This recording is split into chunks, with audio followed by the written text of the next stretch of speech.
que j'attends d'une improvisation et d'un travail au plateau, eh ben, ce sont des choses que moi seul, dans l'écriture, et dans le travail de l'imaginaire de l'auteur, de l'écrivain, ne peut pas faire. C'est-à-dire, ce qu'un corps, ce qu'une personnalité en particulier, dans sa présence, peut générer, peut produire.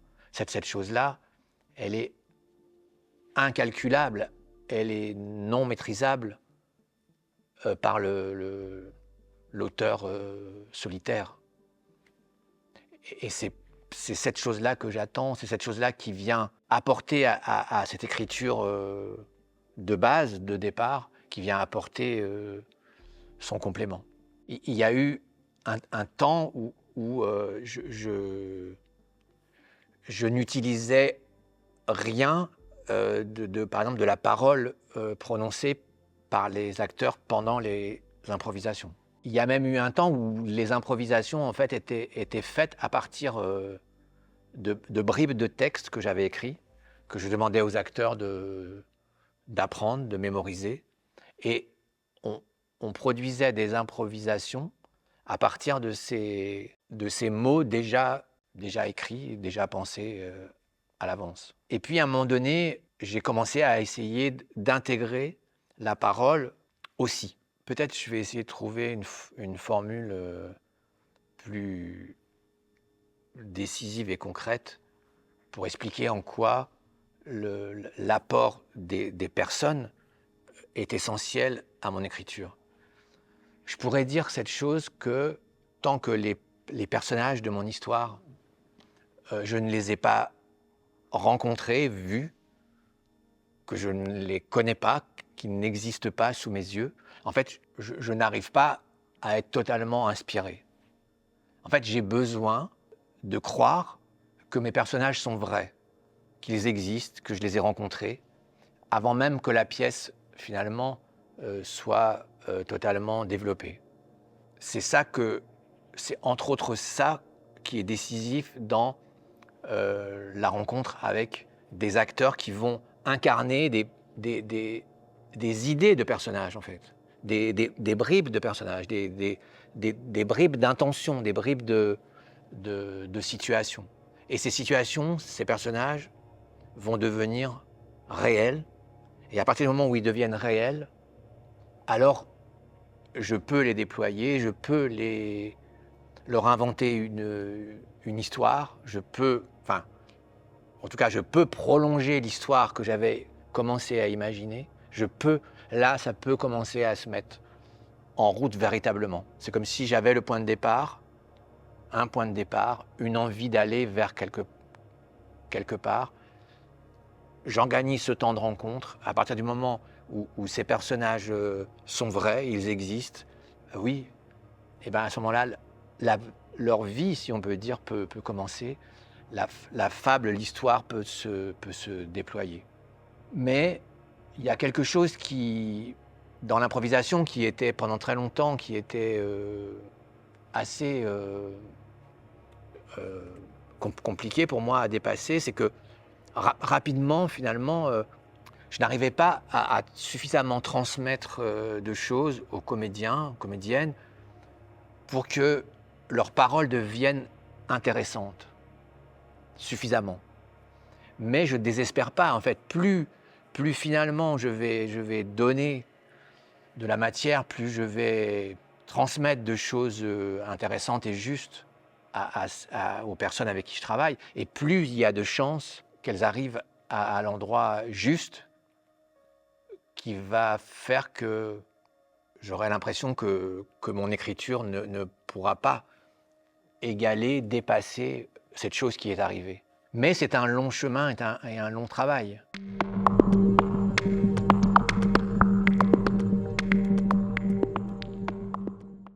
Moi, la métaphore que je me suis racontée, que je me suis faite, c'est comme si finalement les interprètes, les comédiennes, les comédiens avec qui je travaille, c'est comme si c'était des grands spéléologues, c'est-à-dire des gens qui sont capables de rentrer dans des anfractuosités, que moi j'ai repéré, que je connais. J'en connais l'origine, mais je n'ai pas la capacité physique de pouvoir entrer. Par contre, je vais pouvoir les guider, je vais pouvoir leur donner le plan de la cavité, des failles qu'il faut passer, mais des fois, des failles, voilà, je suis claustrophobe, je ne peux pas passer là, dans ces endroits-là. Et je sais que peut-être, au bout de ce cheminement, de ces failles, de ces tunnels, de ces trous, il y a quelque chose que j'ignore, mais qui peut être une surprise très forte, quoi. Et donc je guide. Il y a des gens qui vont rentrer, qui ont cette capacité incroyable de passer à des endroits.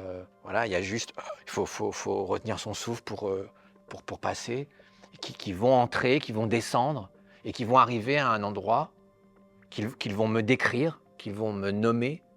Et cet endroit-là, sans eux, je n'aurais absolument pas pu le rencontrer. Mais sans moi, il n'aurait pas pu non plus arriver à cet endroit. On est absolument complémentaires. Et je pense que pour moi, ça résume bien ce que j'attends d'une collaboration et en quoi cette collaboration est absolument indispensable, quoi.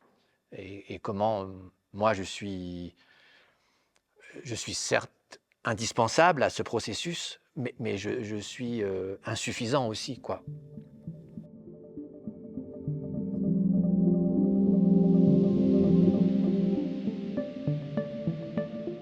Ma façon d'entrer dans la création, dans la fiction théâtrale, c'est l'obscurité. C'est-à-dire c'est l'émergence de cette obscurité, donc l'apparition d'un corps, d'une lumière dans un espace vide et dans un espace nocturne, enfin nocturne, c'est-à-dire sans lumière.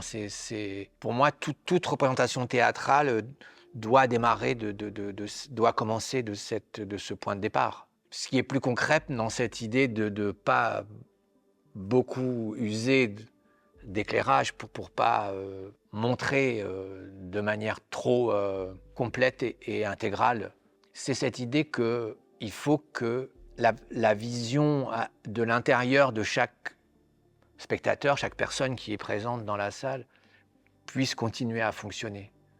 C'est-à-dire que j'aimerais qu'au théâtre, on puisse garder cette relation qu'on a à la lecture d'un livre où finalement rien ne nous est donné comme image, et pourtant des images, on en produit énormément. On fabrique, on accompagne l'œuvre de l'écrivain, de l'écrivaine, on l'accompagne de nos images. Il me semble que un certain type de représentation théâtrale empêche la fabrication de ces images parce qu'il y a une clarté qui est faite à tout niveau, au niveau visuel, au niveau du sens, au niveau de l'interprétation.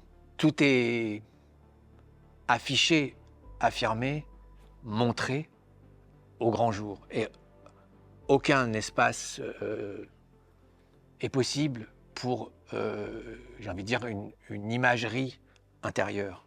Et pour moi, la représentation théâtrale, l'espace du théâtre, c'est une conjonction. C'est une conjonction entre quelque chose qui est produit par la personne en charge de mettre en scène et cet autre qui fait partie de la relation, qui est dans la relation.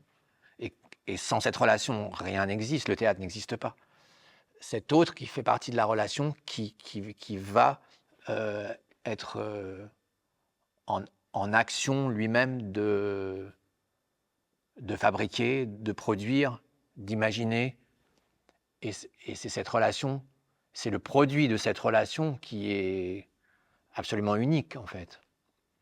Et qui fait la puissance, je crois, d'une œuvre.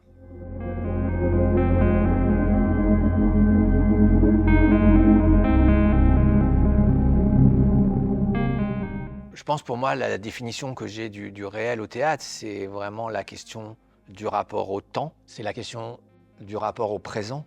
Je pense que n'étant pas philosophe non plus, je ne saurais pas donner une définition du réel absolument exhaustive, mais en tout cas au théâtre, je sais qui participe de faire le réel, c'est le temps présent, enfin le temps commun, cet élément qui construit, qui constitue nos existences. Ce réel au théâtre, il se fabrique selon moi dans le partage de ce temps commun, vrai, avec les spectateurs. Le temps de la représentation, le temps que vivent les interprètes de mes histoires, de mes pièces, je m'efforce qu'il soit en relation profonde avec le temps des spectateurs. Et c'est pas du tout métaphysique ce que je dis, c'est quelque chose de très simple et direct. C'est cet espace qui se crée quand le temps est commun, quand on vit le même temps. Je crois que ce qui est presque naturel quand on fait du théâtre, c'est de reproduire, de construire un temps propre à la représentation, de créer une sorte de bulle qui ferait qu'il y a le temps de ceux qui regardent et le temps de ceux qui fabriquent, qui agissent, qui construisent la représentation. Et cette séparation, j'essaye de lutter, de trouver le moyen de la casser, quoi. On parle de quatrième mur au théâtre, c'est-à-dire comme s'il y avait un mur invisible et donc un espace fermé dans lequel se trouvaient des personnages ou des interprètes, et de l'autre, des gens qui sont là pour assister, vivre par procuration des choses. Et c'est pas grave, il peut y avoir ce faux mur, mais si le temps est partagé, en fait, quelque chose, un fil sera créé. Et ce fil-là, pour moi, il est indispensable à la représentation telle que je la conçois.